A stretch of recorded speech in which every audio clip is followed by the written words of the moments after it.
السلام علیکم ناظرین کرام، عشرہ ذو الحجہ ایک عظیم ترین عشرہ ہے جس میں کیا گیا کوئی بھی عمل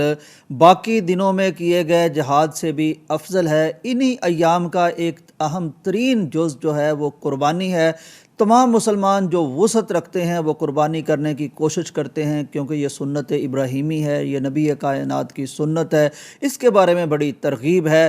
قربانی کرنا اس دور میں واقعتاً مشکل ہو چکا ہے، لوگ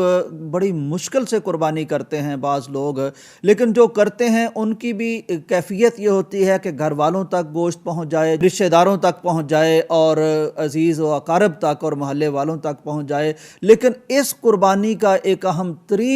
پہلو میں آپ کے سامنے یہ لانا چاہتا ہوں کہ پیغام ٹی وی آپ سے ایک اور طرح کی قربانی کا طلبگار ہے، جو واقعتاً آپ سنیں گے تو آپ کو اندازہ ہوگا کہ وہ قربانی کتنی ضروری ہے۔ ناظرین کرام، آپ کو معلوم ہے کہ ہمارے جنوبی پنجاب میں تاریخ کا ایک تباہ کن ترین سیلاب آیا تھا۔ اس سیلاب آنے کے بعد وہاں کئی بستیاں صفائے ہستی سے مٹ گئیں۔ ابھی تک وہ بیچارے لوگ ایسے ہیں جو اپنی چھتوں کو ترس رہے ہیں، ان کا مال و اسباب پانی میں غرق ہو گیا، وہ راشن کو ترس رہے ہیں۔ لیکن ایسی کیفیت میں جب ان پر عید آئی ہے اور ان کے گھروں میں بچے بیٹھے ہیں تو عید کے دن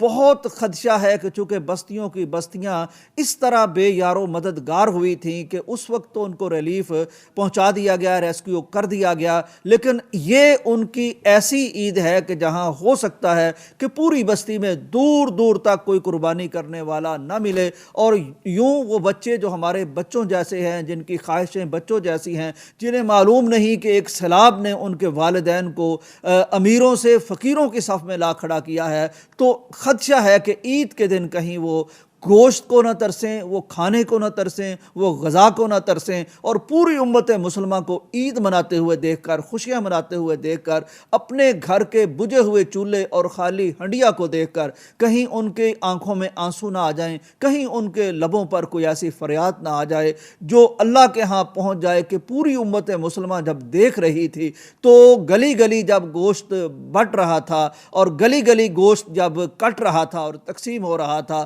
تو وہ ایک گوشہ جہاں ایک آزمائش اللہ کی اتری تھی، وہاں کے بچوں تک کوئی گوشت کیوں نہیں پہنچا؟ چنانچہ پیغام ٹی وی نے وقف قربانی کا ایک سلسلہ شروع کیا ہے، تو آپ جہاں اور قربانیاں کر رہے ہیں، اگر اللہ نے آپ کو توفیق دی ہے تو کوشش کیجئے کہ جنوبی پنجاب کے لیے اپنی قربانیاں وقف کیجئے۔ آپ پوری قربانی وقف نہیں کر سکتے تو پھر آپ اس میں کچھ حصے ڈال لیجئے، کچھ نہ کچھ حصہ اگر آپ کو اللہ نے وسعت دی ہے، گنجائش دی ہے، دل دیا ہے، اظہار کا جذبہ دیا ہے، اخلاص دیا ہے، انسانیت کا درد دیا ہے، تو ضرور ان کے لیے وقف کیجئے۔ یہ بہت قیمتی دن ہیں، ان میں کیا گیا عمل اللہ تبارک و تعالیٰ کو بڑا اعظم بھی لگتا ہے، بڑا پاکیزہ بھی لگتا ہے، اور سارے دنوں سے زیادہ، سال کے دنوں سے زیادہ اس میں پسند بھی آتا ہے۔ تو یہ ایک انسانیت کی بات ہے، یہ ایک دینی شعار کی بات ہے، یہ ایک اخوت کی بات ہے، تو اس کی طرف ضرور توجہ دیجئے۔ یہ ہمارا بینک اکاؤنٹ آپ کے سامنے آ رہا ہے، اور اس پر ایک واٹس ایپ نمبر بھی ایک یا دو آپ دیکھ رہے ہیں، تو اگر آپ اس مد میں کوئی ایک حصہ بھیجتے ہیں، دو حصے بھیجتے ہیں، پوری قربانی وقف کرتے ہیں، تو آپ وہ اس اکاؤنٹ میں پیسے بھیج کر، زمزم کا جو ہمارا اکاؤنٹ ہے، تو اس واٹس ایپ نمبر پر ہمیں اسکرین شاٹ بھیج دیجئے اپنی بھیجی گئی رقوم کا اور ترسیل کی گئی رقوم کا، تاکہ ہم اس کو اس مد میں فوراً استعمال میں لائیں، اور ان بچوں تک، ان بوڑھوں تک، اور ان آپ کے منتظر خانوادوں تک، خاندانوں تک، منتظر نگاہوں تک آپ کی امانتیں پہنچا سکیں۔ اجازت دیجیے، اللہ حافظ۔